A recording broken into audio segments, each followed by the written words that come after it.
We're joined by commentator Jimmy Smith, who talks life in the UFC so far and UFC 222. SBG fighter Ben Forsyth, who fights at Cage Legacy on the 10th of March. Daniel Movahedi and referees Conor talking Emmett versus Stevens. And Conor McGregor's big return is happening in 2018. I told him that a year ago. I pulled that sumbitch out and I beat him over the head with it. Brock is potentially back, but obviously Fight Talk is back in your life. Episode 103, quoting Ariel Helwani as well. This is Noel O'Keefe, joined as always by the delectable, the delicious, the downward, cowardly, the delicious Robert Palin. The delicious Robert Palin. Yeah. That was the first time. What am I, a stripper? Yeah. Thanks, man. You're welcome. I appreciate that introduction. It was lovely. Yeah, nice one. 5-Star Ireland Fighters Choice, MMAMix.com. They're obviously good. They're with obviously Fight Talk and feelsupreme.co.uk. Go check them out. At the checkout, use Fight Talk. Get 10% off. Packed show, Rob.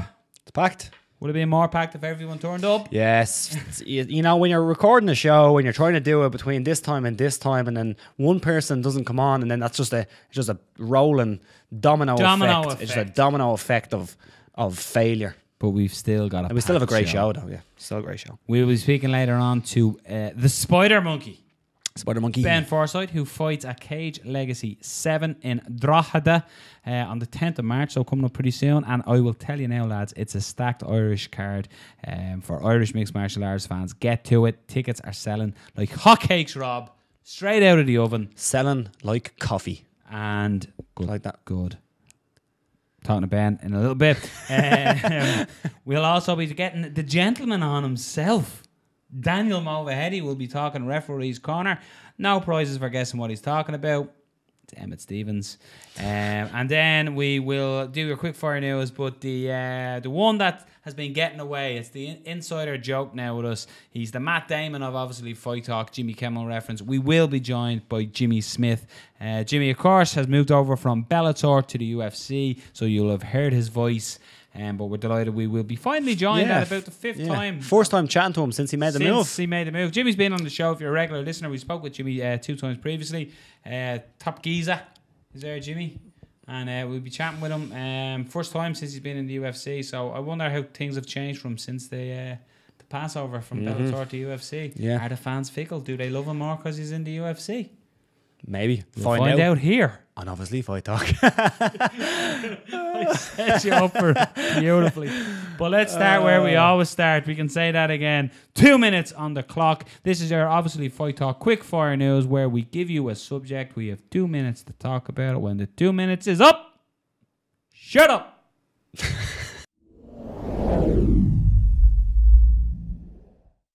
Obviously, Fight Talk, quick fire news. MMAfighting.com's Pete Carroll is reporting that the 3 Arena will host a UFC event on Sunday, the 27th of May. It will be the UFC's first visit to Dublin since October 2015's UFC Fight Night 76, which was headlined by Paddy Holohan versus Smoker.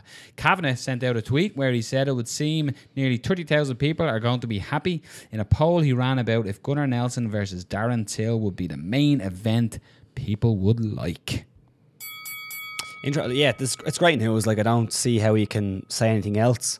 It's a bit weird that it kind of came out of blue. You know, 27th of May is pretty close for an Irish show. It's only hearing about it now, but it's going to be a fight night, so it's not going to be the biggest card in the world, but it's just great to see that the UFC are coming back. If they put Nelson Till on it, that would be something. That's a big main event. If they put Nelson and Till on it, best of luck getting tickets, folks. Yeah, best of luck getting tickets, 100%. Best of luck getting tickets anyway, but yeah, of course. If you're gonna have Till, we'll have a huge following coming over from Liverpool.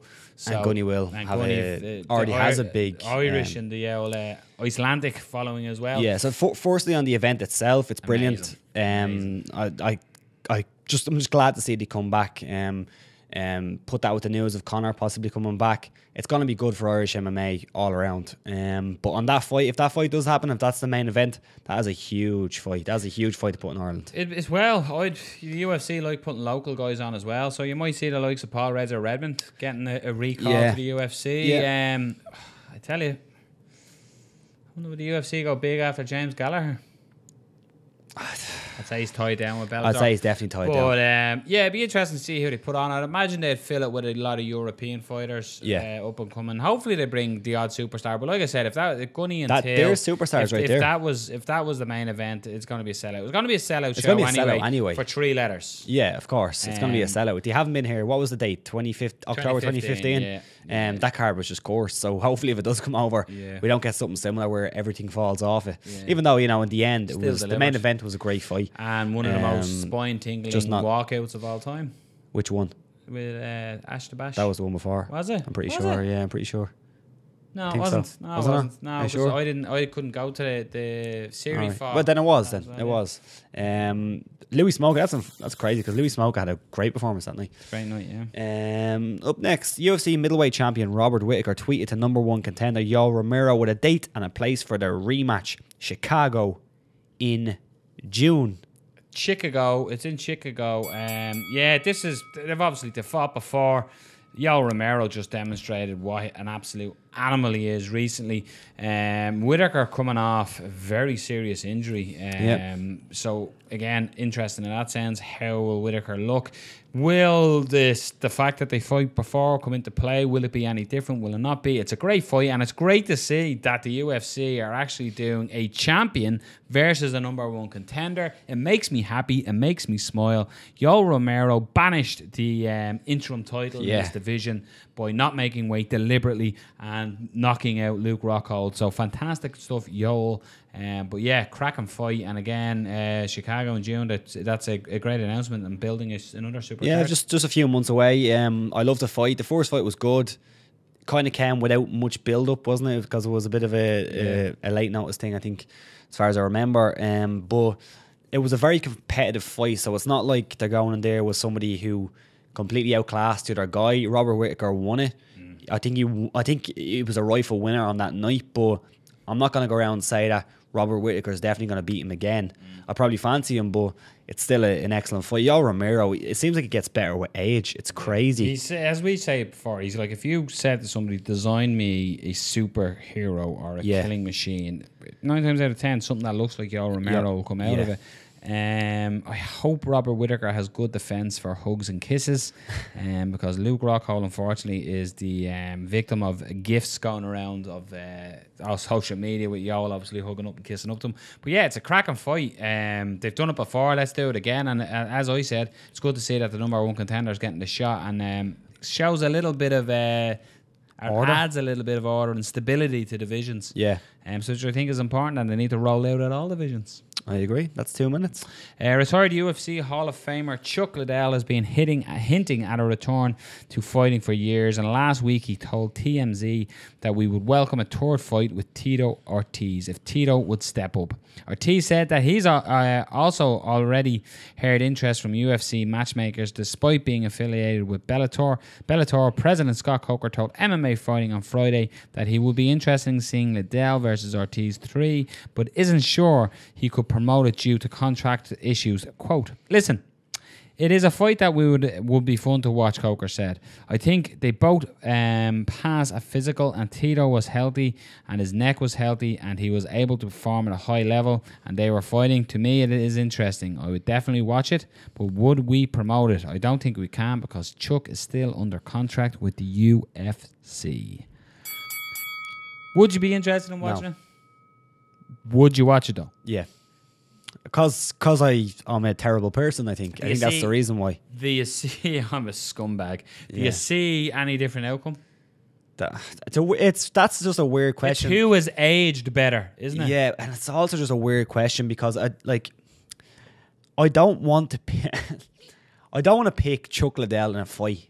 Yeah. I just feel weird about that. But if he fights Tito Ortiz, who he's always been just more talented, better. I don't know. Chuck is being more talented. Than Tito Ortiz. No, sorry. But I've no interest in seeing it.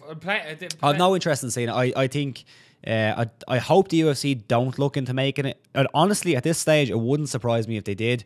I'm just glad that Dana White is still there, and I don't think he'd be for it. So I don't think it'll happen there. I know that Chael Sonnen came out and called Tito Ortiz a scumbag or something like that because He's affiliated with Bellator, and he said that the UFC want to make the fight or something like that. So, whatever. But I just have no interest in seeing that fight. Absolutely no interest. The weird thing about this is, right, just to play if it did happen. If Ortiz beats Liddell, you can't go, Tito got the last laugh, because it's not.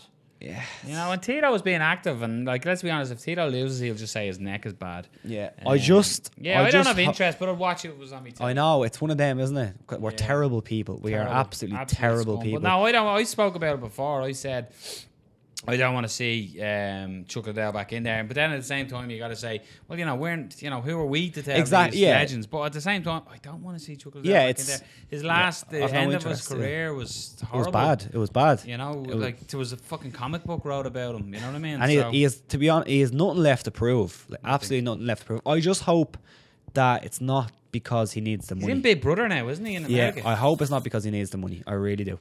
Chuck Liddell made his way into the kitchen. Speaking about returns, here's another possible return. This is very difficult trying to do this bell thing and speak at the same time. It's very difficult. Is Brock Lesnar on his way back to the UFC? In an interview last week, Lesnar's friend and on-screen manager in the WWE, Paul Heyman, said that it's possible to add fuel to the fire. Dana White shared a photo of him and Lesnar, with Lesnar wearing a UFC branded t-shirt. Lesnar's WWE contract expires following WrestleMania 34 on April 8th, with Dave Meltzer stating that Lesnar will be unable to compete anywhere else outside of the WWE until August without Vince McMahon's permission. So the question is, do you think it's possible that Lesnar comes back to the UFC? Do you have any interest in it? Is he not fucking banned from when he fucking... Because of the... that's he probably got a suspension. I need to look into that. But would it be retrospective to... I think it should be. If you've... Like, the whole contracted to WWE thing, that doesn't matter because he was contracted when he fought Mark Hunt at UFC 200. Yeah, but that was apparently a one-time deal. But, you know... But if it makes money, it makes sense. And they both work together now, the WWE. Like, you look at Ronda going over there. You know what I mean? And Ronda's still contracted to the UFC, but she's fighting in the WWE, or pretending, and she's playing in WWE. So... Performing. Look, Brock. I think Brock would be an interest in the heavyweight division. Like the picture Dana put up, when was that taken? That could have been taken yesterday. It could have been taken a year ago. Do you know what I mean? It's to be honest, it's not because I think that's just Dana trolling. Yeah, exactly. I know, it's just adding the fuel to the fire. Like I think if Brock comes back, he is legitimately in the top 10 in the world. I completely agree. To be honest, I'm interested in it. I really am, because you're a WWE little fanboy bitch. I haven't watched that in years. No, but the reason is because, let's be honest, there's a bit of a lull in MMA right now. There really is. Heavyweight MMA, or just MMA in general. Yeah. With Conor out, with all the stars out, Darren Till looked like to be the next big star, hasn't fought in like months. And Brock Lesnar out, Ronda Rousey's gone. There's a bit of a lull in MMA now. I still love it, and there's so many fights that get me excited. But there's something about when other people get excited, when the general public gets excited, and I think Brock Lesnar will get people excited. You can talk about the steroid things, if you could talk about the legitimate cheating things. Yeah, like that's bad. That's bad. I hope he is tested correctly and all that stuff. But just for the thing is, if it's a hindsight test like it before, the UFC bring him in. Roll him in, literally carry him in, needles and all. Get him in the octagon, get him fighting. Oh, we pissed off. Oh no, boo hoo. We just had a huge pay-per-view. Yeah. So, I'd watch him though. It's Brock Lesnar. Why not? What's it called? Welcome to fucking Suplex City. Yeah, something like that. Be all over Suplex City. KSW 42 goes down this Saturday, folks. You can order it online for pay-per-view. If you haven't watched KSW, watch it. It's animal. This isn't actually said here. I'm just going off the cuff. But KSW, man. Talking about freak show fights, KSW lays them out and they're proud of them. Fantastic stuff. It's headlined by Thomas Narcon, and he's taking on Mohamed Khalidov. There's a big Irish interest on the card too, with the housewife's choice, the handsome, the gorgeous, the devilishly beautiful, the masculine just statue that is Chris Fields takes on Marcin Wojciech in a light heavyweight fight. Chris Fields is making his second appearance for KSW. First one was a good appearance. Are we looking forward to watching Chris Fields back in the KSW cage? Of course. It's great to see that he's getting a string of fights. I don't know a whole lot about Marcin Wojciech. But looking at him, looks like a big guy. Looks like a good matchup. So yeah, it's good. The whole card as a whole is actually very, very good. If you look down through the whole thing, you have Scott Askham, a former UFC fighter, fighting Michael, whatever you want to say it, Materla, who fought in Dublin, had a lovely knockout. The main event, of course, Kaladov Narkin, amazing fight. Kaladov going up in weight against an absolutely ginormous light heavyweight, so that's interesting. You have Ariane Lipsky, who is one of the only real knockout artists at that weight in the female division. So that's a good one. And Gamrot, of course, is on the card. So it adds a bit of bite to it. Had to do it. Had to do it. Beautiful work. Had to do it. Chris Fields, the Marcin Wojciech, his last fight he lost to Thomas Narkun. Tomasz Narkun in a title shot. So Chris Fields is a good one, go in and beat the guy who just had a title shot recently. He's going to put Chris in a very strong position in the division. And it looks like KSW will probably come back to Ireland at some point. If Chris goes out there, no pressure, Chris, but if Chris goes out there and gets a big win, you know what I mean? No definitely pressure. KSW will come back and we'll all have that experience again. But Rob getting started on the audience and all, brilliant stuff. But Scott Askham on the card as well, section, as you were saying, Rob. So KSW, it's great. Yeah, like we said, like it sounds silly, like when you watch it, like because we watched it the last time, Alan Murphy hit us up. We watched it the last time, even just through the pay-per-view, and it's absolutely phenomenal. The show is fantastic. It's like Pride with Polish accents. It's the only way I can describe it.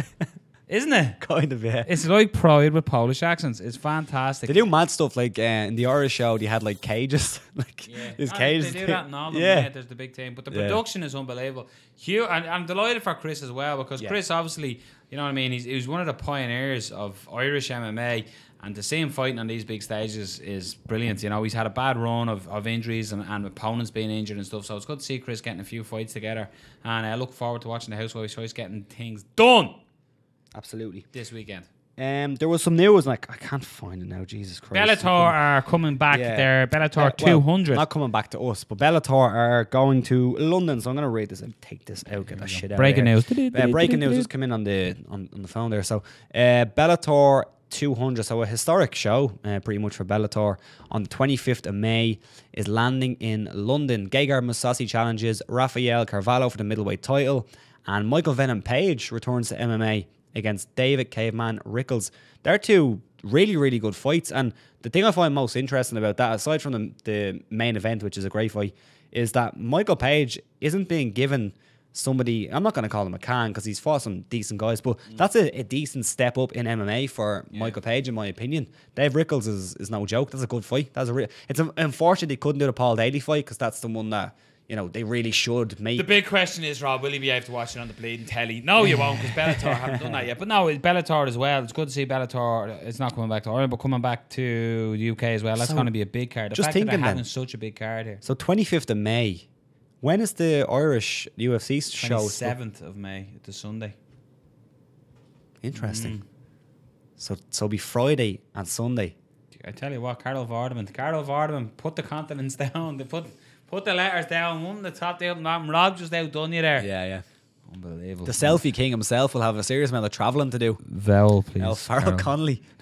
Vowel, please, Carol. It's fucking hell, yeah. Jesus. Light a candle for the selfie king. 2 trips there. Well done. But yeah, that was good to see them coming back to this side of the waters. They seem to be doing well here, but hopefully they get it on TV. I hope so, yeah. And it's sort of like, I know Niall McGrath was sort of saying that Bellator, they're not showing any that they're going to get televised. But look, folks, I'll let you in a secret. OSN Sports. That's all I'll say. It's gone off Wizard now, though. Speaking gibberish to me, I don't know what you're talking about. Yeah, anyway. Moving on, let's get him on. This is somebody that he's the Matt Damon basically of obviously Fight Talk, and by that reference I mean Jimmy Kimmel, and tonight our guests are, and he always mentions Matt Damon. So for the last few weeks Rob has been mentioning Jimmy Smith, and it just didn't happen because just life gets in the way and things happen. Jimmy's travelling, a little bit busier now that he's signed with somebody, but delighted to say we are now going to be joined by the third appearance. And obviously Fight Talk by cool. the voice of the Octagon, say that now. The UFC. Is that not technically Bruce commentator. Buffer? Nah, yeah. I nearly said fuck. Yeah, I know. Yeah. But you will have heard Jimmy recently. His first Yeah. call was on Australian card, and then the fight night straight after that. So Jimmy Smith, delighted to say, back onto obviously Fight Talk. So welcome back to Obviously Fight Talk, and if you are watching on YouTube, you can see, and if you're listening, sure, I'm about to tell you, we're now joined. Almost became a running joke in some ways. This.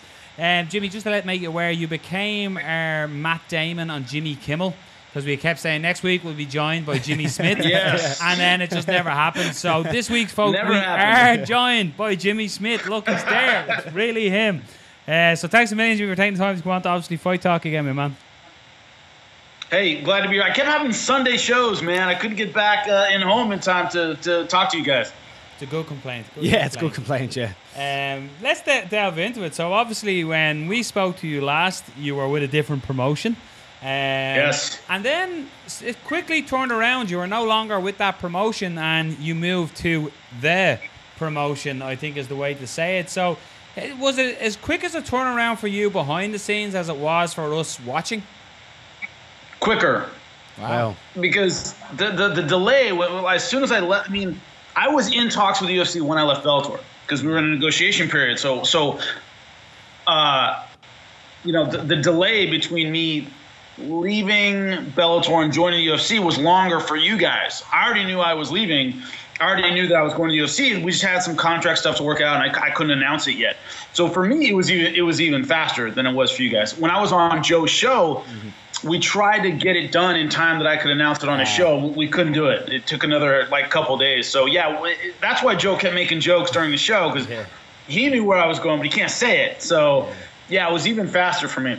Wow. You can sort of tell that with the show as well. Yeah, You're like, I came into Rogan, he's definitely going to the UFC. If you listen to Rogan. But how have you found it now, the transition over? Like, it's something that, you know, a lot of like sports people will talk about, like footballers or whatever. You don't realize how big the club or the team is until you're involved. Is that similar with the UFC? You don't realize how big of a promotion it is until you're in it? Yeah, 100%. I mean, well, it's also, I mean, imagine you woke up a really hot woman one day and everything you do is interpreted differently. Yeah. You know, things you used to do, like you'd make a dumb joke and everybody laughs. Yeah. They didn't do that when I wasn't a hot woman. Like, it's kind of like that where I'm doing the same job. I'm doing the same stuff I did before. They speak the same production language. Rehearsals are pretty similar. But everybody's reaction to what I'm doing is totally different.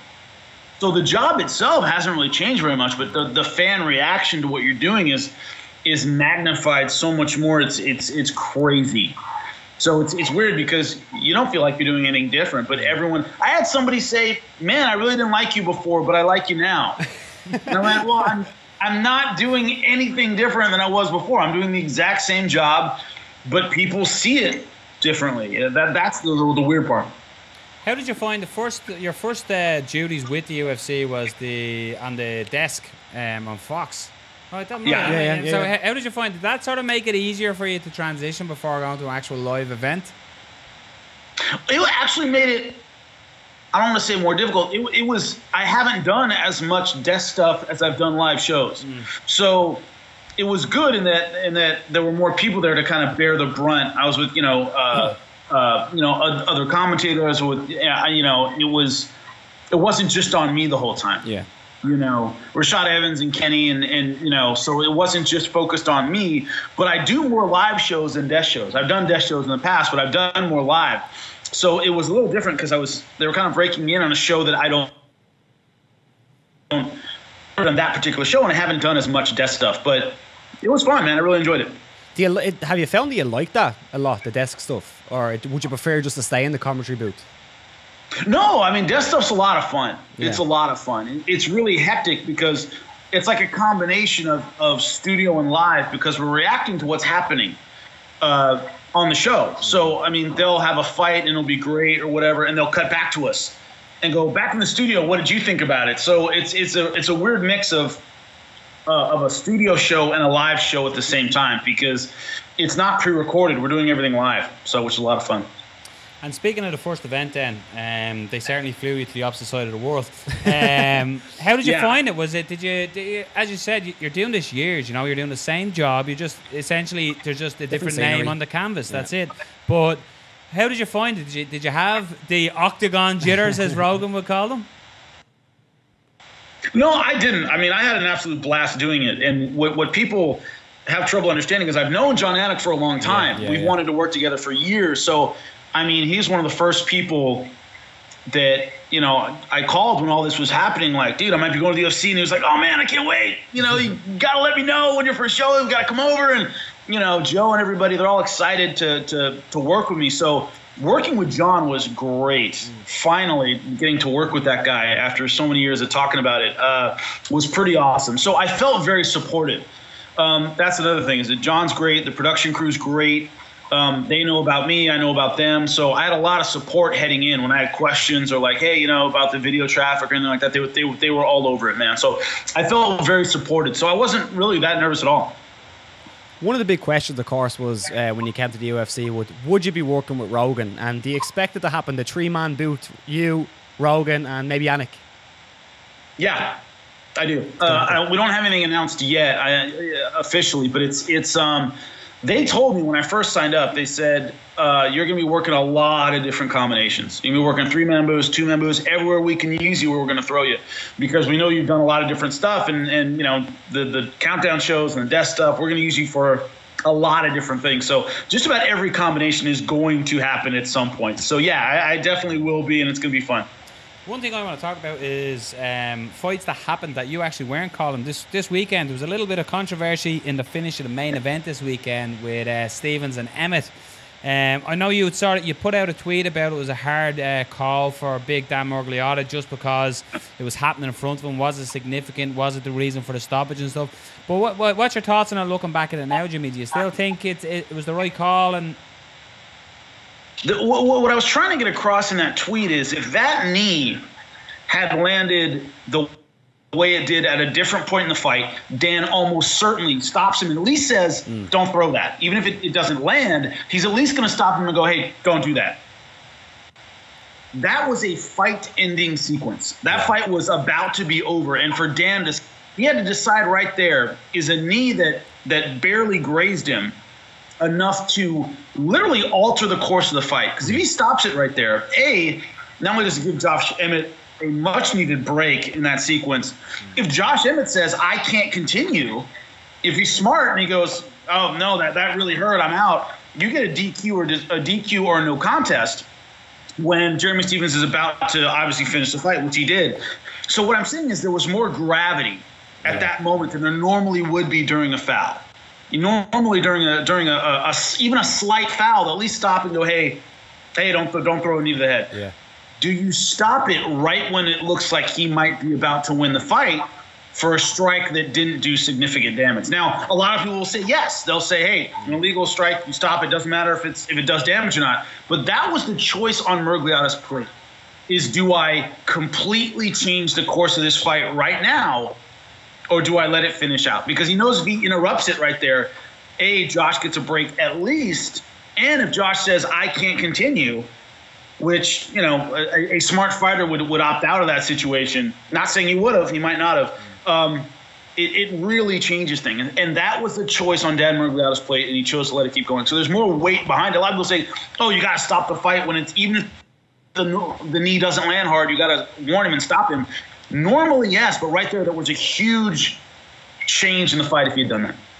What did you think about the elbows just before the knee as well? Because for me, they were more clear, if you like, especially looking back on replay. We have hindsight, it's great, we can look at replays. But the elbows beforehand, now I know the argument is, well, Emmett was moving, so it wasn't a stationary target that Stevens hit. But he landed 2 serious elbows there to the back of the head as well. Do you think that should be something that could be looked at or reviewed, or do you fall under the path of, well, no, it was a moving target, so it wasn't? Well, the difference in that is that the way he hit him, which was kind of the flat of the elbow, kind of almost like a forearm smash to the back of the head, that covers a lot of ground.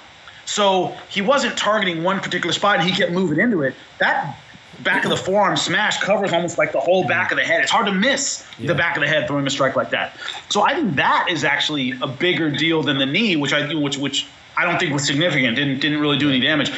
The shots to the back of the head were A, significant in the damage they did, and B, the way he threw them like this, it's almost hard to miss the back of the head from where he was throwing. So the idea that he was moving around, yeah, he was, but Jeremy Stephens was throwing a kind of strike that covers a lot of ground, that even if you move, you're going to hit the back of the head.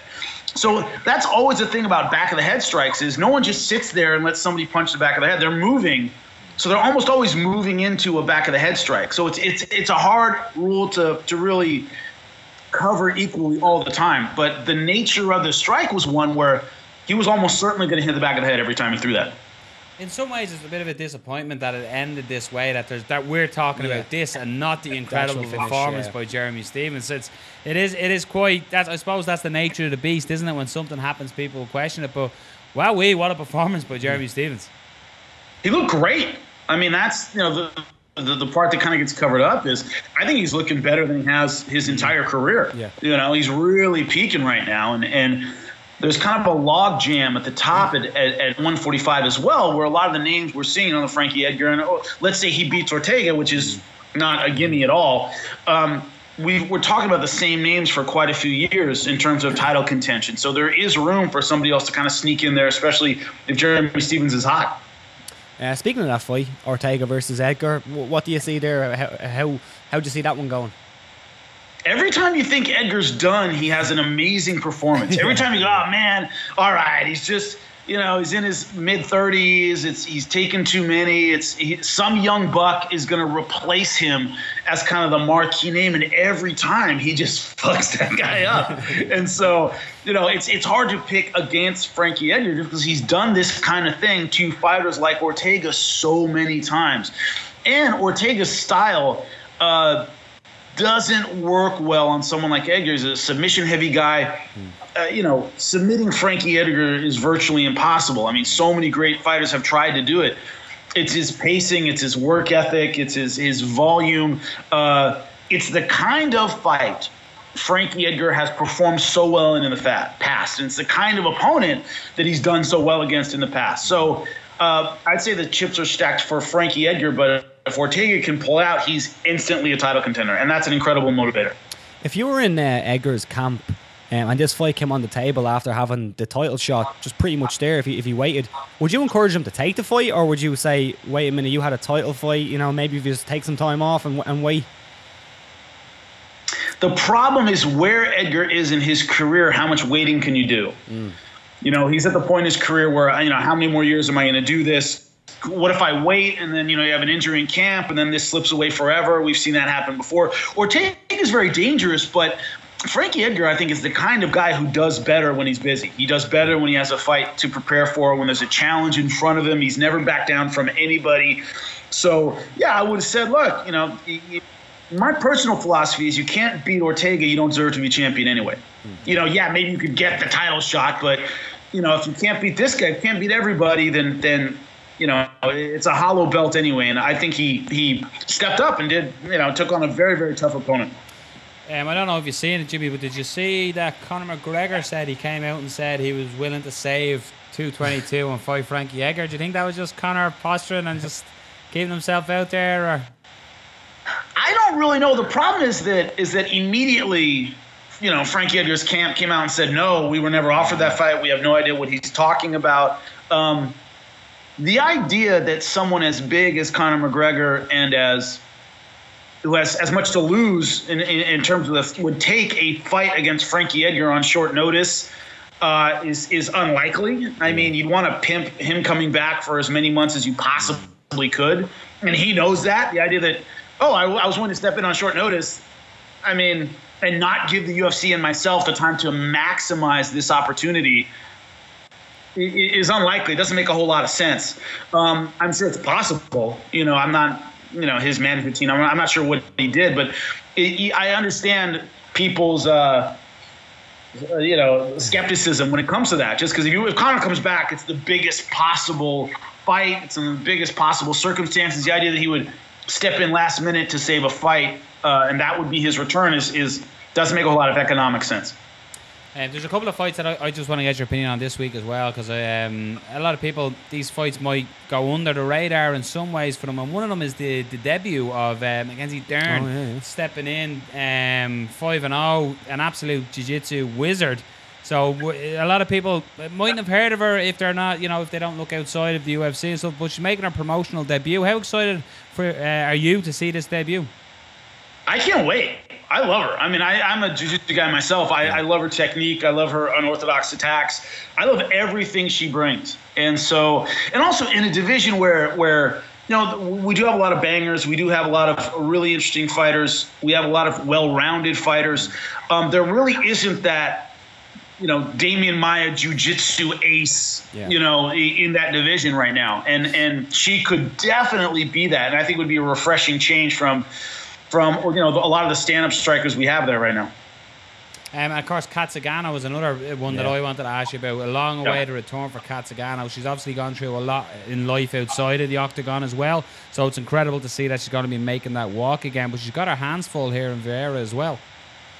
Yeah, well, Kat Zingano is one of those things where it isn't fighting that breaks you. It's everything outside of fighting that breaks you or makes you stronger. And so she's one of those people. She has the experience. She has the octagon time. She's been in there before. And those delays, man, they really get you out of bed in training. They really make you. I said one time in an interview, I said, when you start fighting, you have limitless title opportunities. You don't know how many times you're going to fight for the belt. You don't know how many times you're going to be a champ. You have no idea, but it's unlimited. The horizon is everywhere. As you evolve in your career, you start realizing the window isn't open forever. And if I'm going to get it done, I have to get it done now. And that is a powerful motivator. And Kat Zingano could be feeling that now. Another fight in the card, a young prospect, Sean O'Malley, against Sukum Thaw. What do you see the ceiling for Sean O'Malley? Because he's obviously a guy that a lot of people are talking about right now. Yeah, I mean, the ceiling's high on the kid, but he's a wild man. Yeah. I mean, he throws stuff from a lot of different angles. He's really rangy and funky, and it's all fun and games till somebody lands that counter shot and the referee is standing over you waving his arms. So it's one of those things where so often with a fighter, what we love about him is also their greatest weakness. Yeah. His wild aggression and funkiness and craziness is, why we're talking about him right now. But at the elite level, man, those guys make you pay for a wild punch or a wild kick. So he's going to be great until he runs into that. And how he deals with that might define his career. Just one for the fans as well, and a little bit of your preparation work. It's something that I do a little bit of commentary over here in Ireland on shows. And when I was listening to you on Rogan, you said something and it stood with me since I've heard it. I know you're only on Rogan recently, but it stood with me as you said, when you're commentating, don't say something that happens that your grandma knows what's happened. Yeah. Don't repeat the simple stuff. And that's now become my mantra when I'm commentating and going, well, if my granny knows what that is, what's the point of me saying it? So I thank you for that. I thank you for that little nugget. But what's your preparation? Have you found, I know you say you watch a lot of footage, but since you went over to the UFC, do you do things the same way? Do you have a certain thing if you watch certain footage or a certain analyst? Or I know Dan Hardy and stuff has spoke highly of you and vice versa. But is there other guys that you look out for and look at their footage or the footage you put in yourself? I almost always listen or watch a fight without commentary to study it. Yeah. Just because it makes me super. I almost always mute it in order to study it myself, because I'll start thinking about what they're saying or I'll start thinking about the commentary. But I gotta stay just visually focused and just completely when I'm making notes, just worry about what they're doing, not what I'm hearing. So I generally turn the commentary off. But like I said, I'm a huge fan of Dan Hardy. I think he's absolutely fantastic. So a lot of times what I'll do is I'll watch it for fun, just for me, and then I'll study it with everything off. So I get to hear everybody. My routine hasn't changed that much. I just have to do a lot more studying because I'm in the UFC now.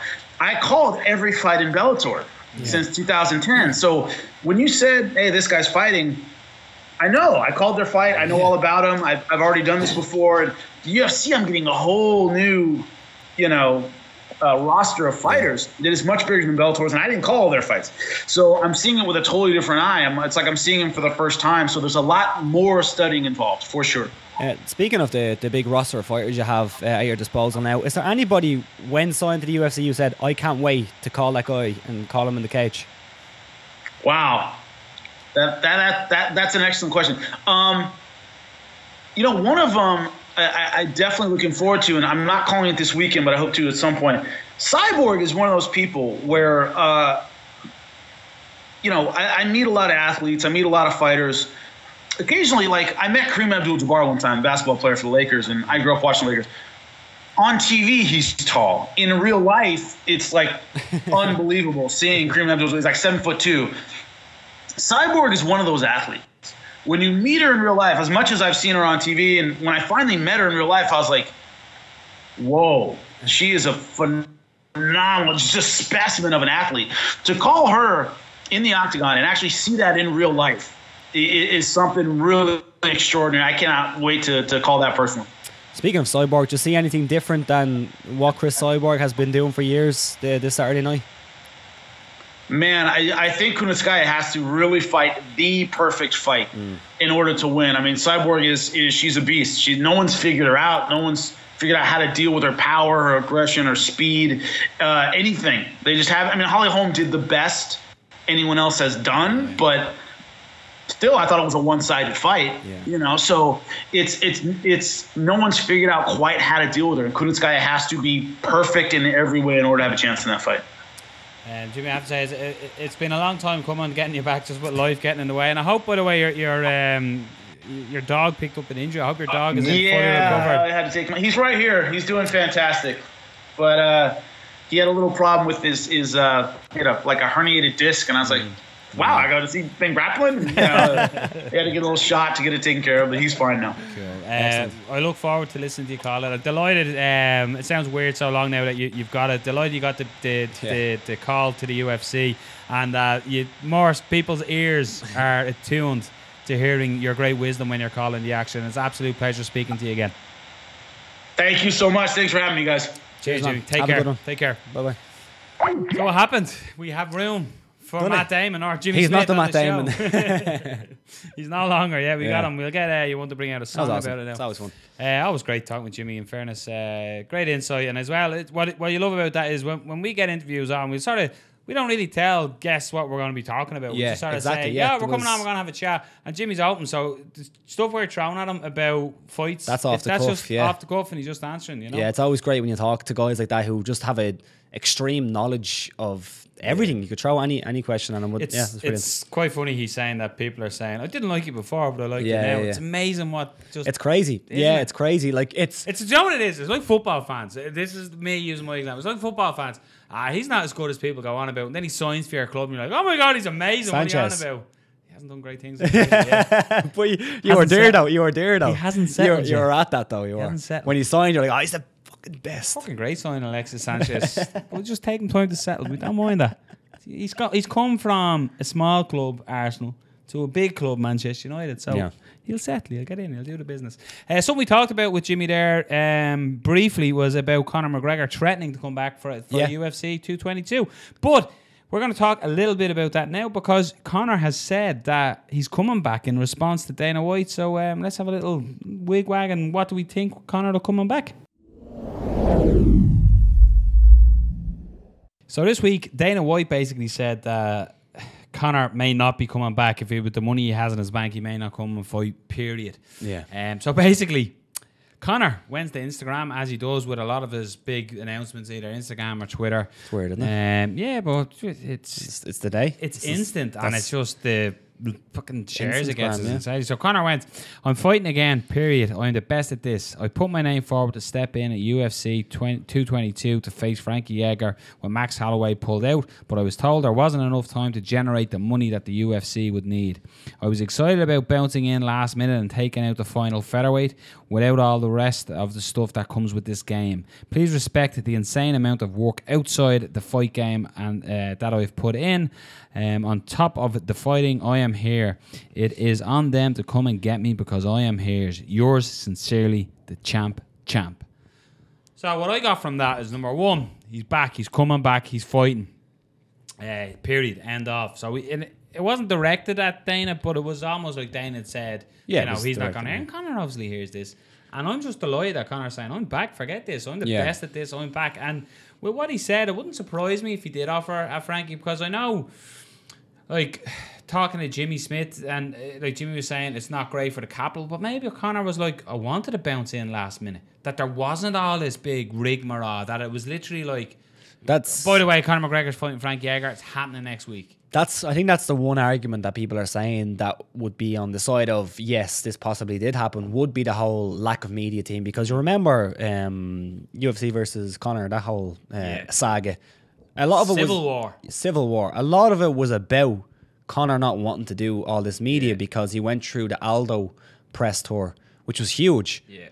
But now he's coming after the Mayweather press tour, which was even bigger. And not just even bigger, it was almost out of his comfort zone of sorts, because they had those weird press conferences where it was basically, here's two lads, go do a bit of stand-up. Pretty much. Go do a bit of stand-up for 3 nights with different material. Yeah. That's what it was. Yeah. So I'm sure he's sick of that. Fuck the Mayweathers. Okay. We'll leave that in. We're going live. But yeah, that's the one argument towards maybe he did it. The other argument towards maybe he didn't do it is, that's crazy. Like, it's crazy. But I'm right in saying that Conor before was offered Frankie short notice, and he said and Frankie was actually injured, so he couldn't take it. So for me, what I take out of that as well is, a lot of people say, oh, Frankie's a bad matchup for Conor with his speed, his movement, his takedowns. For me, McGregor fancies whooping Frankie Edgar. It seems so. But as well, interesting as well, 145. Yeah, although, did you see what Ali Abdelaziz said? Remember Ali Abdelaziz, my mate. He said that apparently he said that Conor asked for a 165 title or something like that. That's the new weight class. I wouldn't believe a word that man says. Dave Meltzer of MMA Fighting said that he basically said that the word is that negotiations with Conor McGregor are going well. No deal to return has been inked, but they are said to be not so far apart, and in talks about him doing 2 fights in 2018. And the fight that the UFC are interested in is the winner of Ferguson or Khabib. I love the way you skipped the other bits. Just say it. We don't have to talk about it. What? Just say it. What? All the pub right now is Mayweather under MMA rules, but I can't see Mayweather agreeing to that either. Yeah. So I'm guessing on Conor's side, that's a fight that he wants. Let's say that doesn't happen. Let's hope that doesn't happen, and let's hope it's the winner. Conor versus Mayweather in MMA is like bullying. It is like bullying. So let's move off it. Let's hopefully that doesn't happen. I genuinely can't see Floyd Mayweather having an MMA fight. I just can't say. I don't think he's that silly. No, well, I don't think he's that silly. If he gets CM Punk, he'd wipe the floor with CM. No, I'm talking about Conor. Yeah, all right. But if I don't think this is like, I know Yancy Medeiros was fighting last week and Nate was there, but I just don't think it's coincidence that all of a sudden Nate's talking about comebacks and he's in the front row, and now Conor's saying the only thing, and he said fuck McGregor. Nate said fuck McGregor. I don't want a trilogy. Yeah, you fucking do. Well, of course he does. Yeah. So I just think it's all gonna hype him. The only thing you would say is that the Nate fight will always be there, no matter what. So but they're saying 2 fights in 2018. Yeah, so they could do it. The second one could be the Nate fight. But just on. But isn't it great that we're talking about Conor McGregor coming back to being the king of what he does? Yes, you were talking earlier about superstars and stuff like this. Yeah. There ain't nobody bigger in this game. There ain't nobody bigger in any game. Right now, Conor McGregor is the #1 Googled sports personality in the world. Yeah, in the world. Yeah. In the world. I don't know what everybody else thinks. I don't know what everybody else likes. No matter what you think of him, no matter if you like him or hate him, or no matter if you like him or fanboy, no matter if you like him or you hate him or whatever, or you're indifferent to him, you're gonna watch him. You're gonna watch him, but also other people are gonna watch him, and I genuinely think that MMA is just missing that thing. Right now, it's missing that superstar, those couple of superstars, the being in the news, being in the mainstream news, and I know sometimes, you know, MMA being covered by mainstream is bad because they don't have a clue what they're talking about. Yeah. But I just think when you have MMA being popular in culture, it's great because it's just great for everybody. It's great for us. Somebody that does a show, we have more people that watches us. Of course. We can, as soon as we put Conor McGregor in that, and the viewers and listenership goes up. So like our biggest show ever that tells you how big. Yeah, our biggest show ever was the preview to Conor versus Mayweather, which is insane because like it wasn't even MMA. It's crazy, but people loved that. People watched that for a long time, and there was a lot of views on it. But in the actual view in minutes was insane. the amount of views that was. But the that thing was about doing. it is with Mayweather, right? The Mayweather thing, the boxing fight I'm talking about now. When you look at that now, right? Conor McGregor was in every paper, everything, whatever, and a lot of people. Don't get me wrong. In Ireland, obviously, right, a lot of people know who Conor McGregor is, but a lot of people, a lot of other people in Ireland, UK, and across the world might have only came like, who's this McGregor guy? Yeah. And they start looking at the Mayweather fight, and then the Mayweather fight, and they go, he's not much. What are they on about? Yeah. Now come and look at him do his shit. Yeah. That's the thing, is that he's going to have that attraction. He's got all these Don't put new him there with things, Khabib. and you got like, you got people that we spoke with, the likes of Eric Kelly and George Foreman and Wayne McCullough, and we got loads of boxing people in to talk about Conor, and like a lot of them, like, George was very complimentary of Conor. Wayne obviously was as well, but Wayne was definitely in the old green glasses.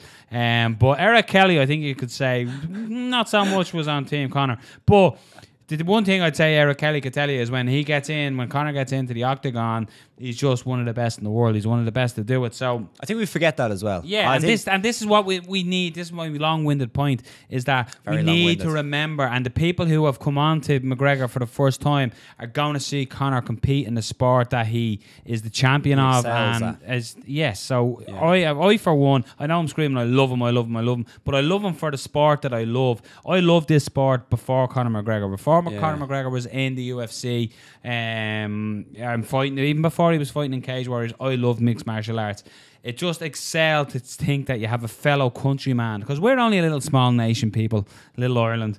But it was amazing to see that one of our guys was doing it on the big stage, and then to get to what Conor done for the sport. So for Irish MMA, and I'm talking about the young guys now that are like 10, 11, 12 years of age, that they haven't seen Conor fight since they were like 8. You know what I mean? 7, 8. So it's not going to stand out for them. Like, we can remember all Conor's fights, but like the younger generation that are coming up, they just know of Conor. Imagine the hype around them. Imagine when Conor McGregor fights in the UFC. Yeah. The interest that is going to happen. Now, don't get me wrong. People are going to be wrecking me head on Facebook with, what time's Conor fighting and things like this. But apart from that, it's going to be a huge jolt to the sport in this country. Yeah. And like, it's like anything. You take the best of what from any country that's not doing something, it's going to take from it. So the fact, like, we have so many young stars in this country and so many good fighters in this country, but when Conor McGregor comes back, it's just going to turn the floodlights on the sport. Never mind the spotlight, the floodlights will be turned on the sport,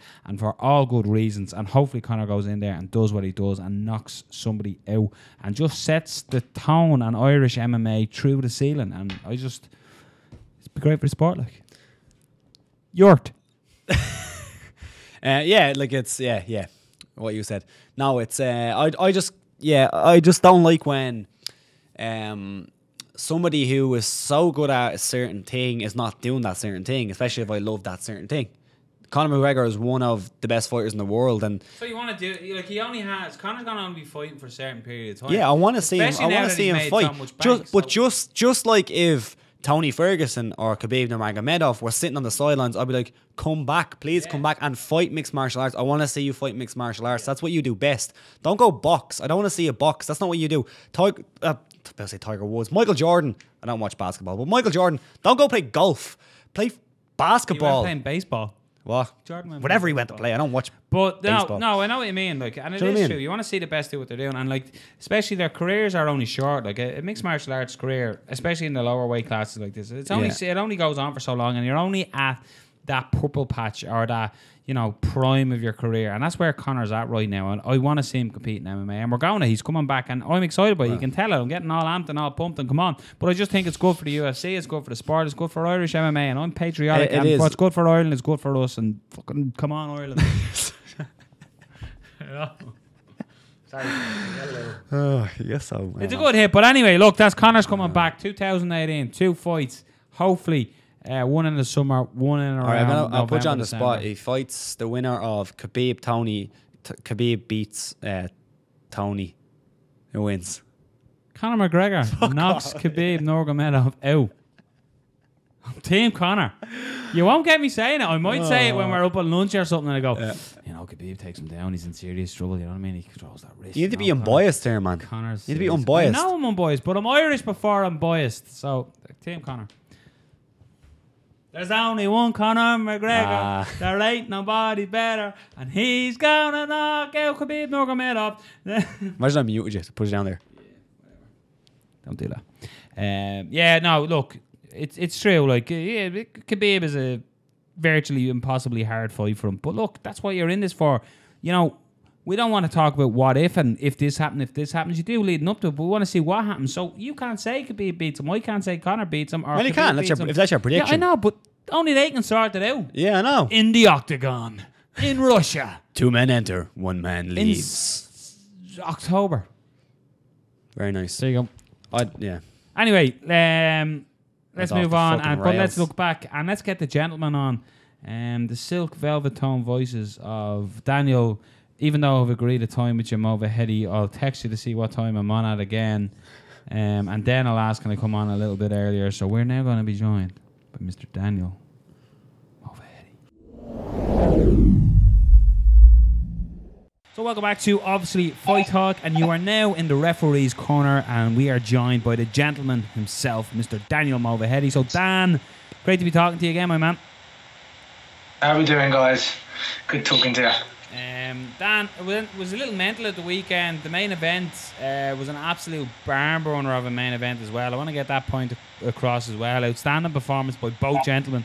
But Jeremy Stephens landed a big shot on Josh Emmett that dropped Emmett. He rained down some heavy ground and pound, and as Emmett was getting up, it looked like he landed a partial knee to a ground opponent. The fight continued, and he landed a couple of more shot-ending shots to finish the fight to get waved off for a TKO victory. But a lot of people are talking about that knee. So I know... That knee, though. I know, huh? That knee, though. That knee, though. But I know we got you. When this one met you go, Dan, watch the main event. We got to talk about it. So talk us through it, Dan. First of all, the knee itself, was it illegal?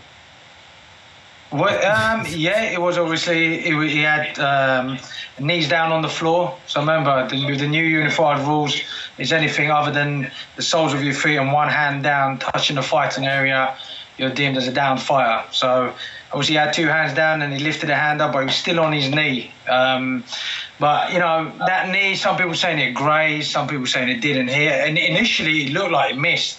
But then, yeah, it did graze. But the thing that people are also talking about is the elbows. The two elbows that caught the back of the head. And people are saying, oh, the ref should have said this and he should have done that. But listen, if you look at it again, and the way I see it, especially the elbows, I'll come back to the down fire in a second, but the elbows to the back of the head, first of all, he got dropped with that left hook, okay, then ground and pound, and it's them elbows were being thrown as Emmett was sitting up as well. So, in a way, he kind of calls that foul to himself, the way I see it, as he's sitting up. And there's nothing, I don't think Stephens could have done, Jeremy Stephens could have done to avoid hitting those elbows the way he was coming down with them. And if you look, while they were being thrown, you see Dan changing his position to come round to the other side, okay? It's not as if he's on top of the action to see that. I'm not saying he's missed seeing them elbows, because I don't think he did, but it's as he's changing his position, them elbows have landed. So, a lot of people saying, oh, there were dirty elbows to the back of the head. You know, Emmett was trying to sit up into that, or trying to, scramble, whatever it is. You know, at the end of the day, I say to the fighters, it is a fight. You may catch one to the back of the head, but, at any point, don't stop until the referee says stop, And again, example I gave to someone today, they were like, oh, yeah, but it's still back of the head. I get it. So, if for example, if someone's throwing a spinning back fist, okay, in that moment, I throw my hook, and as he's turned his back to throw that spinning back fist, he catches one to the back of the head, he gets dropped and finishes the fight. Is it yes, it is an illegal shot. However, he has caused that foul by turning his back. It's just one of them things, He didn't deliberately hold the head down and aim to the back of the head. It's a quick motion. It happens so quick. We have the luxury of looking at it in slow motion, to be able to see these things. Because initially, I didn't see them 2 shots to the back of the head. I only saw the knee thing happen, and then obviously then we know what the result was of him getting knocked out afterwards, So it's a hard one to tell, but yeah. Because I think this really falls under what team you are, and that was ultimately proven by Dominic Cruz and DC. On Fox, we're going back and forth about the shot landing, shot not landing. But a lot of people are saying because it was the fight, we were talking to Jimmy Smith earlier, Dan, and he was saying because it was the fight finishing sequence, Murgliota couldn't stop it there and then because the fight was coming to its end. It was his point basically was, at what point as a referee do you look at the strike? You have to look at the strike being significant enough to break the action. So how do you kind of work that out in your head? But he's right. You got to wait for the right momentum of the fight. The right timing. Same with if a gum shield comes out, or especially when a gum shield comes, we always say if somebody say the gum shield come out at that point, to give you a totally different scenario. Say the gum shield popped out and the fight finished the way it did. Nothing to do with the knees or anything. A lot of people will be moaning, the ref should have put the gum shield back in. Well, no, you wait until the right momentum of that fight, and it's the sequence. It happens so quick. It's a hard one to say, to put all blame on the ref or blame on the fighter, because it happened so quick. At the end of the day, we're in a fight game, and no one wants to be dirty, and no one wants to wants to keep the fighters safe. It's just one of those things. I don't think it's hard to say. I can't say, look, it wasn't the reason because of the knee that the fight finished. Look, let's not bullshit. It was the left hook that started that whole thing, right? Put him on his ass. It made him weary. And the elbows, the elbows to the back of it. I think they're the main ones, but I don't think it was enough to go where that's the reason he lost. It was, or he deliberately threw those elbows to the back of the head. And the down fighter, maybe Dan didn't think it was valid enough for him to stop the action at that time. We see it all the time. I had one a couple of weeks ago on a show where the guy threw a right straight, and you could see what his intentions were, for a right straight and a left high kick. But as he threw that right straight, the guy dropped to his knees, and as he come up with that kick, it grazed the top of the head of the other fighter. Now, was that intentional to hit the guy to the head while he was down? No. So the fight carried on, but I did warn him, watch your kicks, watch out for the downed opponent, and I let the fight play out. With Jeremy Stephens, you can't really get into the fighter's head, but do you think that maybe he thought that Emmett was standing up when he threw that knee or something like that? Maybe. Yeah, I mean, I don't. Look, there was some people point out that there was a slight pause in the action, so he kind of posted on him and looked to throw that knee. Now, after watching that, and like I said to you guys recently, he put a statement out saying that he thought it was legal because the referee had told him at the back that if he had two hands down, if he lifted one hand up, it could still knee to the head, even if the knee was on the floor, which we know that isn't the case, because with the knee on the floor, he's a down fighter. Now, whether he misinterpreted what the referee had told him, or he just weren't clear on the rules, I don't know. Again, let's play devil's advocate, everything's happening 100 miles an hour. He knows he's got this guy in trouble. He wants to finish the fight. It's a hard one. But my main question is, or my main thing is, what would have happened if the instant replays or the video replays were being used on the night, with the corners or the referee himself, would he have gone back to that to see if there was anything that led up to that finish that he could go back and watch and make a decision whether it would be a no contest or whatever it is. But it wasn't being used on the night, I don't believe. No, my big thing here is, Dan, as well, we've watched the replays and we're talking about it, and everyone I've talked to sort of has a different opinion a little bit. But we're not the people that matter. Josh Emmett is talking about appealing this, I believe. Yeah.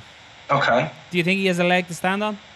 That's down to the commission. It all comes down to the commission. Again, like you said, so many people saying so many different things, and the way they see it and interpret their opinion, it depends who's sitting on the board and what their opinion is.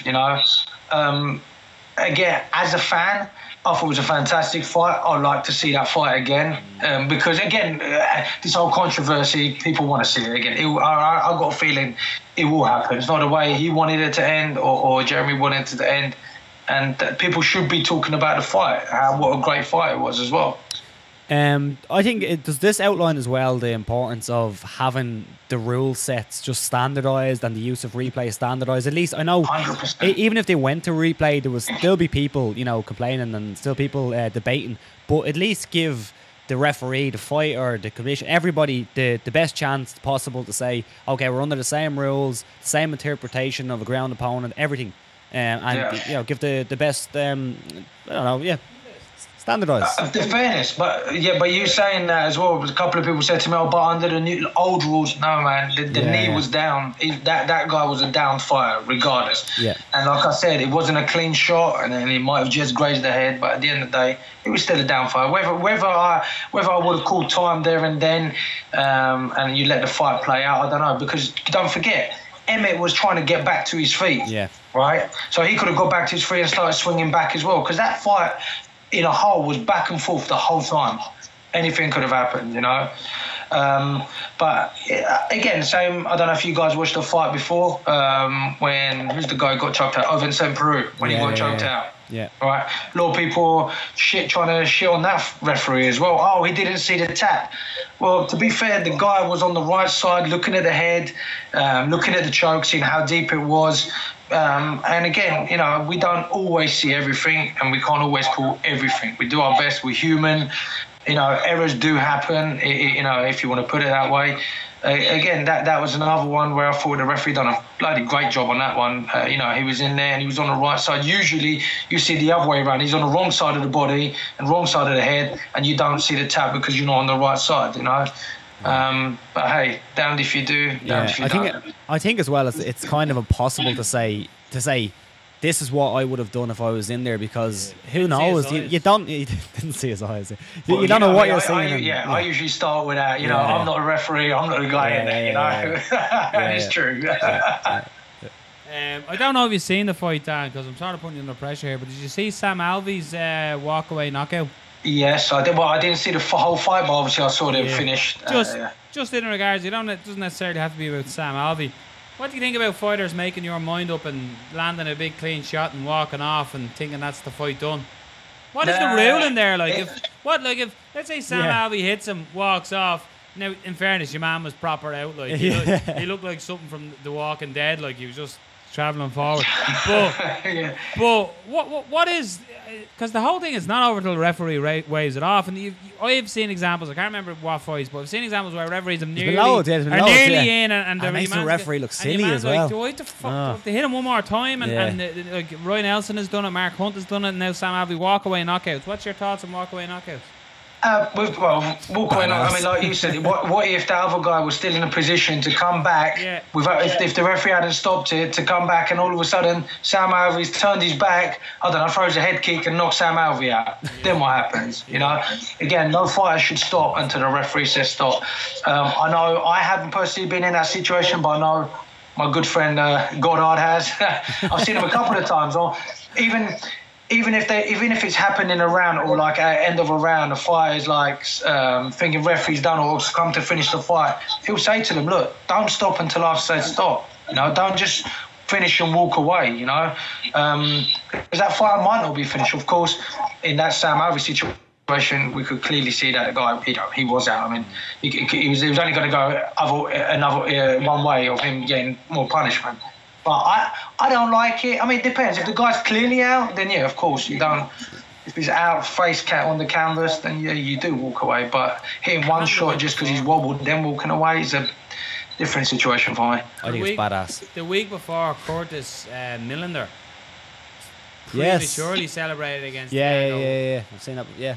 Okay, so. Yeah, and he laid a few more in, didn't he? Michael Venom Page is a man who does it now. In fairness, I think the time he done it, he fractured your man's skull, so probably a good time to walk away. But no, I'm just wondering from a referee standpoint. Yeah, it's a weird one. Don't stop, like Rob said it there as you were yantering on there, but Rob said it can make the referee look bad. Yeah, in some circumstances. Anything makes the referee look bad. But Dan, that's why it hasn't happened to you yet, you see, because, you can't make Dan look bad. Even when he freezes, look. Even when he freezes, look at his little face. Little frozen face. So happy. Yeah, cool.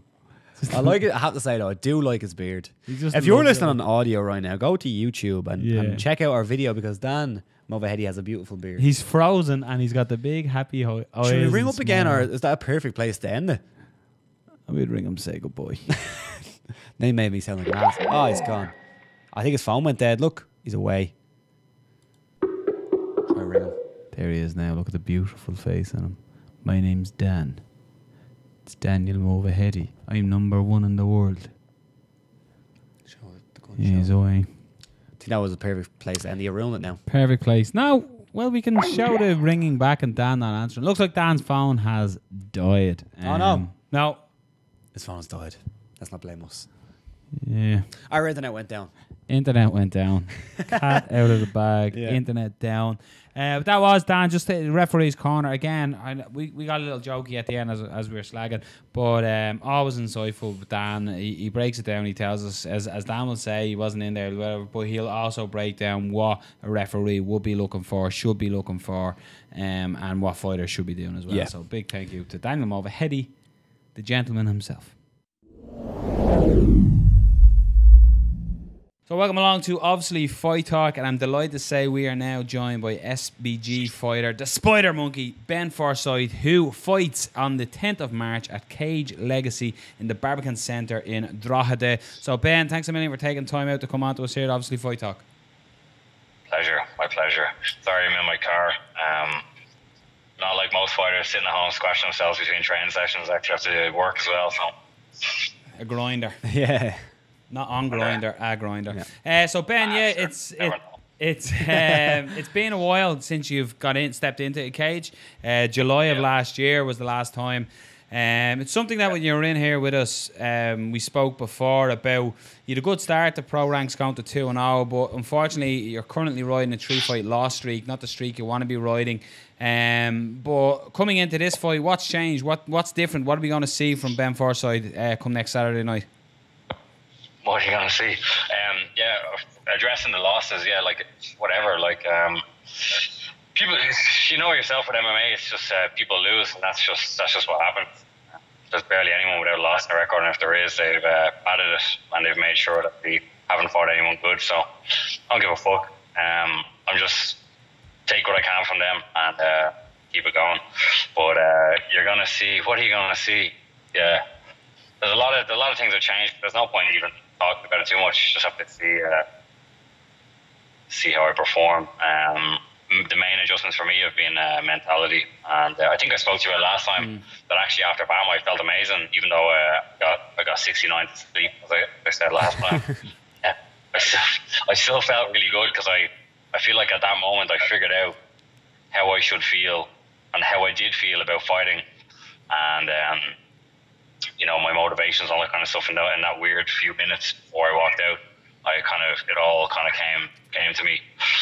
Sounds a bit angelical, but or evangelical, is that the word? But I was more like, I just feel like I have a sus now. And then training in the past I took a long enough break, the longest break I've taken anyway in a few years. It's been it'll be 8 or 9 months or something by the time I fight next Saturday, I think.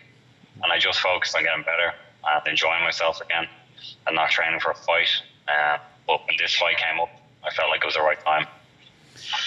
The promotion itself, as well, Ben, the Cage Legacy, you can nearly say they're the #1 promotion in the Southern Ireland anyway. They're putting on a lot of shows, and they've stacked this card. So how good is it going to feel to be fighting? Although it's in Drogheda, it's pretty close to home in comparison to 2 out of your last 3 fights. Of course, you were off fighting over Brave.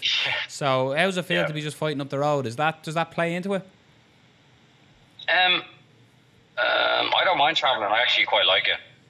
Because it puts me into that mindset a bit earlier or whatever. I don't know.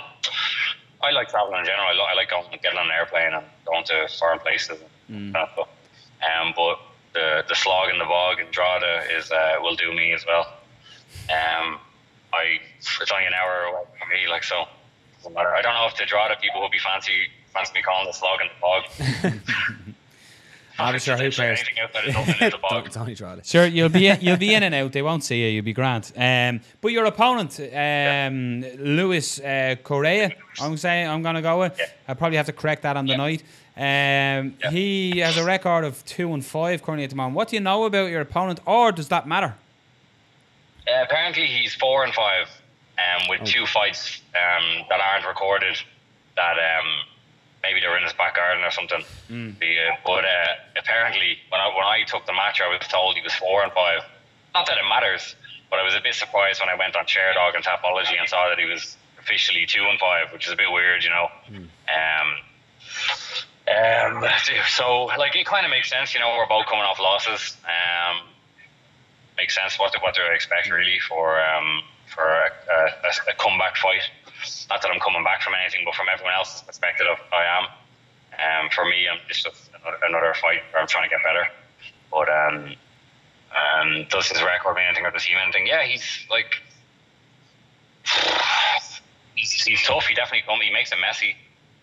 That's something I have to be careful of, because he definitely swings off people and makes the fight a bit messy. And if I don't respect that, it would end up, you know, in the smaller cage as well is another factor. That my last 3 fights have been all in full-size cages, be a smaller cage. Are you getting that weird feedback, or is that just me? No, it must be just you. It's fine. You're coming through crystal clear to us, bud. Because I can hear myself talking back to myself. Nightmare. Yeah, I know. Especially with my voice. What was the question again? We're just asking about your opponent. What do you know about him, or what do you see? Is that something that comes into your mindset? You're talking about mindset a lot, and I know that from talking to you as well. Mind is something you've mentioned it again today. So in a sense, it's nice to know a little bit about your opponent, but essentially, does it matter what he is, or are you more focused on what Ben Forsyth's bringing into the cage on Saturday? Yeah, but I think you still have to respect. You still have to acknowledge what they bring to the table. Although the biggest thing for me is mentally switching off.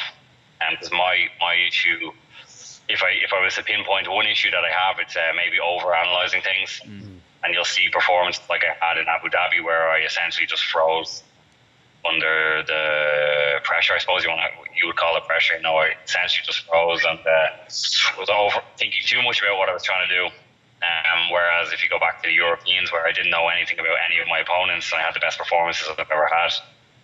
So that's kind of a telltale sign that the path for me is to put the hard work in, believe in myself, leave no stone unturned from my point of view, and then just react and deal with whatever scenario comes up. So that's kind of my game plan, is just to be, it's so cliche, but to be prepared for everything. Obviously there's certain areas that I would focus on more, like I've been doing way more jiu-jitsu since the last fight. Pretty much like way more jiu-jitsu, way more boxing with Packy Collins. I was just on the way there now, but he's jet lagged. He just got back from and with Niall Kennedy. I thought he was going to be in tonight, but he said he's jet lagged. So more boxing, more jiu-jitsu, way less strength training. So I was always like wanting to get bigger and all this kind of stuff. I still want to, but you have to be smart and do it in between fights rather than coming up to a fight. And maybe some focus then has just shifted into just pure getting better and building mental resilience. Lots of stuff that's really, really hard to do and you don't want to do. You can tell who's in that aspect. You can probably guess who's going to encourage me in that sense. But just doing lots of hard stuff every day and getting through it and building that mental resilience, which I think I needed more of as well. One thing you did mention was that you do have a job as well. Is that something that you would like to drop, or are you like the likes of a Neil Seary who said, no, I always want to work outside of this as well? Yeah, I really, I've thought I do kind of go back and forth with it, to be honest. But what I've noticed in the past, and we'll obviously see the fruits of this on Saturday night, what I've noticed is the harder I work at my job during the day, it carries over to my training.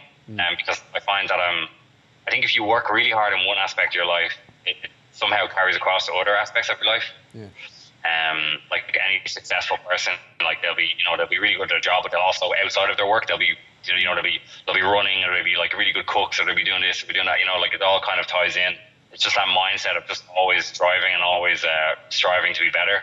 I think for me, it's like maybe some people would see it as a hurdle, but I just see it as more challenge. I'm like, right, I'm gonna get up for work this morning. I'm gonna go and work like maybe a 10 or 11 or 12 hour day, and then I'm gonna go to the gym for 3 hours. What the fuck have you done today? You know, you've gotten up at 12, went for your 1 hour session, went home, went to sleep, went back for your other 1 hour session, and you think that's hard, you know? Try doing what I do. Try missing training sessions because you have to stay down somewhere and work until 12 o'clock at night, and then make it up the next day, or make it up on the weekend when you're supposed to be resting, and still balance all your rest, still balance all your food, still make sure you're getting all the training in. So if I'm able to do all that shit, then I'm definitely able to beat out of some Portuguese. Do you think it almost gives you a bit of a mental edge? No way. Yeah, 100%.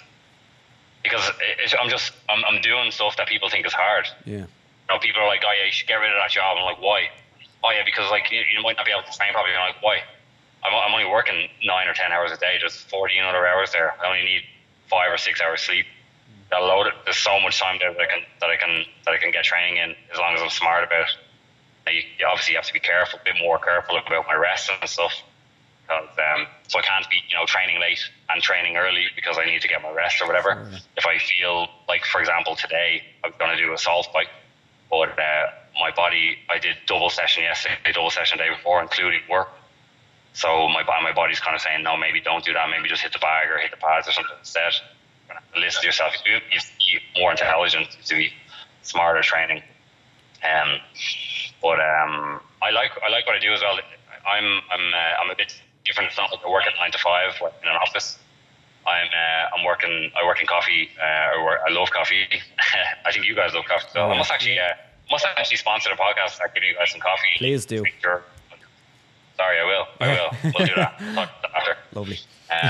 But it's I love. I train people how to make better coffee. I help people set up cafes. You know, I might do events. I might do all this kind of stuff, and I really, really enjoy it. And it's flexible, and people I work with support the fighting. I've got an ideal scenario. You know, faraway fields are often cleaner. Sometimes I think about just dropping the job and training, but the reality is, last year I was actually part-time. So last year I worked 3 days a week. So this time last year I fought in Abu Dhabi on March 31st. And I was part-time all the way up to that. And I maybe fit in an extra 2-3 sessions a week, maybe maximum, on top of what I'm doing right now. Maybe two, maybe not even. I think I might be actually doing the same amount. But I found that I wasn't concentrating on work, so I was just thinking about training. And I think both suffered. It's weird. Everyone's different, you know. It's all very personal, but I feel fully happy doing my job, going to the gym, and they're polar opposites. Like when I'm in work, I'm happy to be in work. When I'm in the gym, I'm happy to be in the gym. Like it's a great feeling, finishing a day of work, taking your shoes off, stepping on the mat, and then just, you know, going hard for an hour and a half, or doing a bit of jiu-jitsu, or hitting the bag, or it's a nice release. Gives you this nice balance, like the yin and yang. It sounds like a welcome distraction to each other. They both are a welcome distraction to each other, and allows your mind to rest and not be thinking so much about, be it jiu-jitsu or whatever, or you know, geez, I didn't cream that milk, or you know what I mean. It is a welcome distraction from both. Yeah. At the end of and it's really weird. Like, and I'm really good now at switching off. Like when I'm in coffee, I kind of forget that I'm a fighter, and when I'm in the gym, I forget that I'm supposed to be, like, that tomorrow I'm doing something else to do with coffee or whatever it is. So I put all my attention on each when I'm doing it. And I think I'm the kind of person that if I was to only focus on one thing all the time, which I did do, for that this time last year, March, then I start overanalyzing too much and my performance suffers. Whereas now I really enjoy the time when I'm in the gym. I love every session. I'm dying to get in there. When I'm not in there, I'm out working my ass off. So it's a release for me. It's a positive experience. Oh, just lost Ben. We'll get him back. We get him back straight away, and we'll edit this. Although he's still on it. No, he's actually still on the call. You must interesting. Yeah, Ben, I'm going to ask you the most obvious question I think can be asked on a podcast or any interview. Is it the best coffee in Dublin? No, Because that's what I was going to ask. no, No? no. Okay, all right. How important in the career of Ben Forsyth is it for you getting your hand raised on the 10th of March? How important? Sorry, my volume's gone a bit funny. Someone tried to ring me there while you were talking to me. Goddamn. So messed up my volume a little bit, so I can barely hear you. But I'll try and I think I heard what you said. Yeah, it is extremely important. I'm not going to lie and say that it isn't. But I've done the work. That's it. I've done the work. I've worked my ass off. I have made huge improvements over the past 8 months or 9 months, whatever the break was, in all areas, in fitness, in strength and conditioning, in jiu-jitsu, in boxing, and everything. Just my whole mindset on fighting. So I'm very, very confident that I will get it raised. And it is important. But at the end of the day, I as well, like, people don't like saying this, but even if I don't, whatever, I know that I'll put the fucking work in. So at least I can respect myself at the end of it, regardless. But I think it won't be a very long fight. Is how I really feel. So can you hear me? Yeah. Yep. Yeah. You're loud and clear. Did you hear that? I'm looking forward to seeing it, and again, it's obviously I go back a long time with you, Ben, known you years, so there's that investment from me as well. So for me, I get the thrill out of calling your fight, both calling you to the cage, and I'll be on commentary as well. So hopefully I have an off the seat moment, screaming your name in celebration. I'm allowed to say that because he's fighting a Portuguese bloke. Do you know what I mean? I'm allowed to be a bit biased. Yeah. But no, it does. It's good to see, and like it's weird. This interview, a lot of it is being based around mindset. But I'm getting the feeling from you that you're in the right place. Both you're happy with the work that is being done, but you're mentally ready and prepared. And I think that is such a huge part of combat sports is the mental preparation of it. It's something that Vinny Sherman would speak regularly about as well. And it seems to me like you're there. You know, you've ticked all the boxes, and now the fun comes on the 10th of March. Would that be fair? I will. Yeah, I would say as well that belief that maybe or the mentality side, and maybe sometimes I was lacking before, not always, but that comes from putting in the work. You can't have one without the other. You know, so it just comes from working hard, doing hard things, and realizing you can get through them. So like you need one for the other. And another aspect and another byproduct of that is you end up fit as fuck. Because if you want to be really, really fit, you have to get your mind strong, because you have to endure shit stuff to get there. And if you want to be really, really mentally strong, you end up being really fit because you have to do something that's going to push your mind to be really, really strong. So they're all kind of byproducts of each other. So I'm just seeing how they all tie in with each other, and it's all just starting to make more sense to me. So I definitely, I agree with you there, and I just can't wait for next Sunday. I just can't wait to wake up, and then actually what's exciting me more than the fight and waking up after the win is how good I'm going to be for the one after that. How good I'm going to be for the one after that. That's where I was going to direct you. I'm seeing the progress, and I'm getting addicted to it, like really addicted to it, and I can't wait to just keep pushing it. That's the way I was going to lead there as well, because when we had you and Will in studio here, you both spoke about how hard it is to get fights. So is that the plan now? Everything goes according to plan on the 10th. Is that full steam ahead? Ben Forsyth's going to get as many fights as he can in the remainder of the year?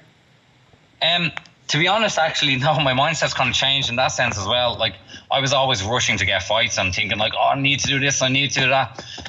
In reality, like, now I'm like, if I have to wait till December again to fight, I don't really care, because I know I'm going to be class by December. You know, I'm going to be really good by December. I'm going to be way better than I would be in August.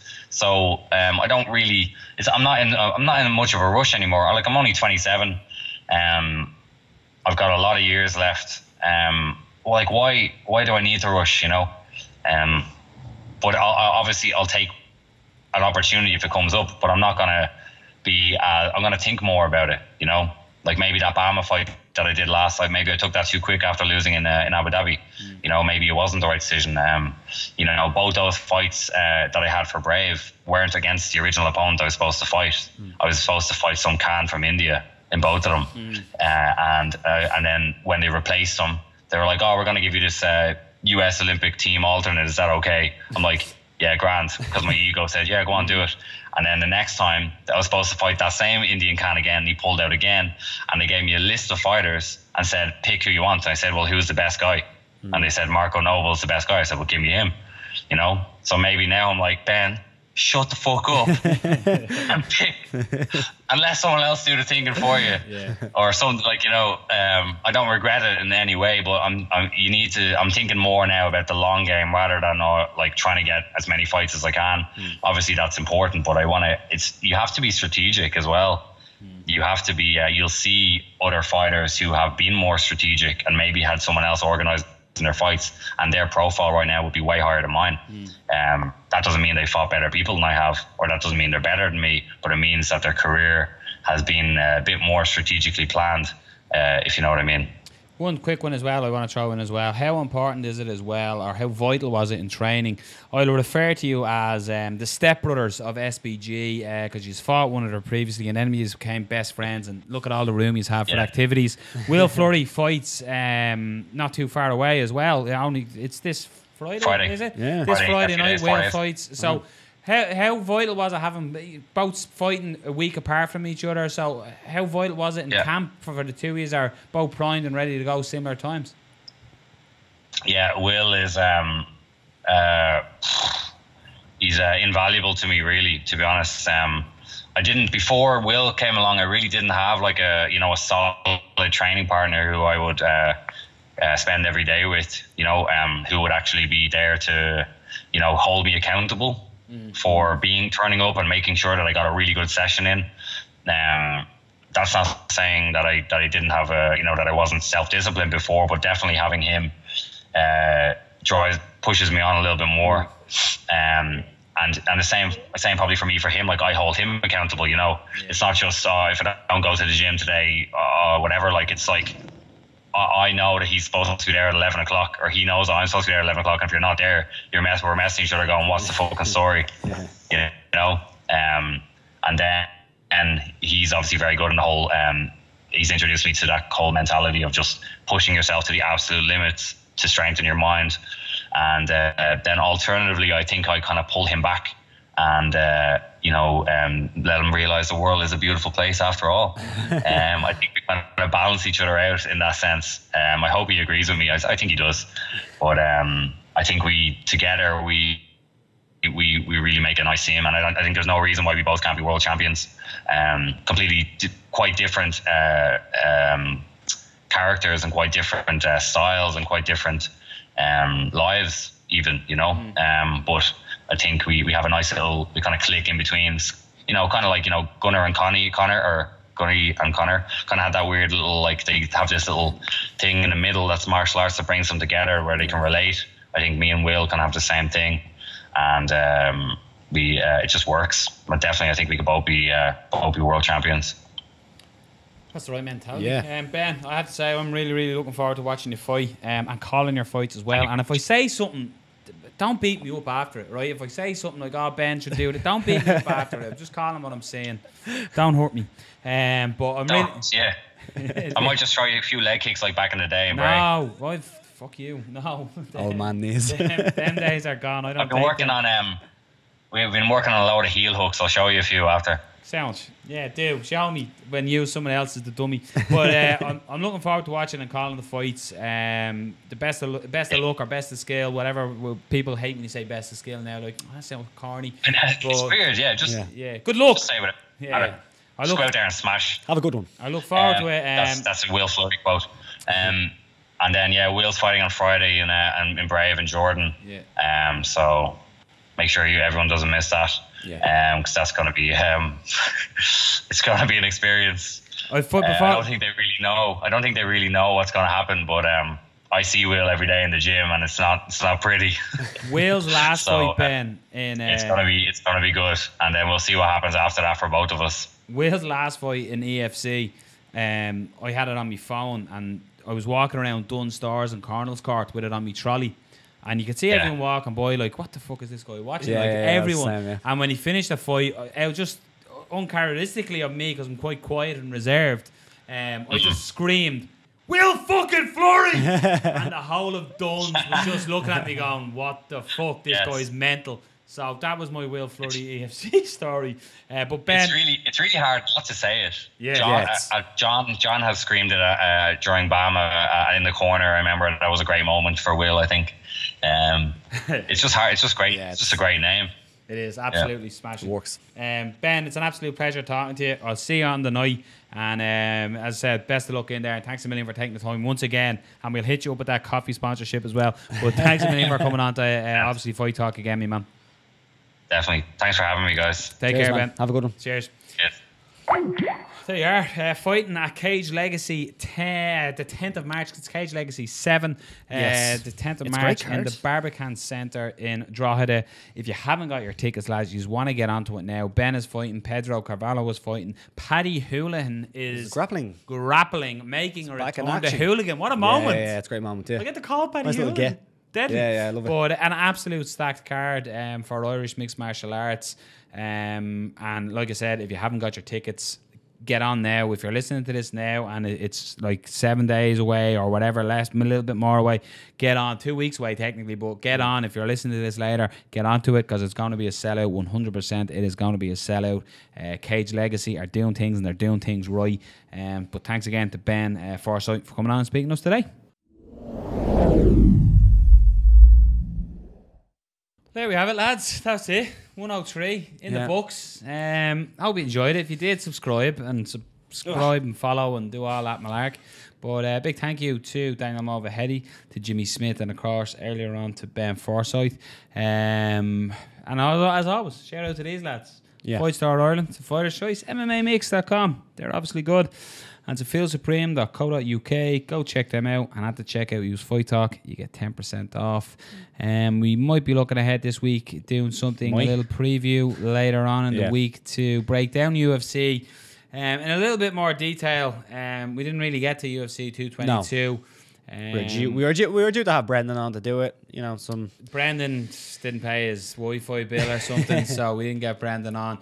But this has been 103. It's been a hectic one, probably the most organised we've ever been for a show, and it all fell away.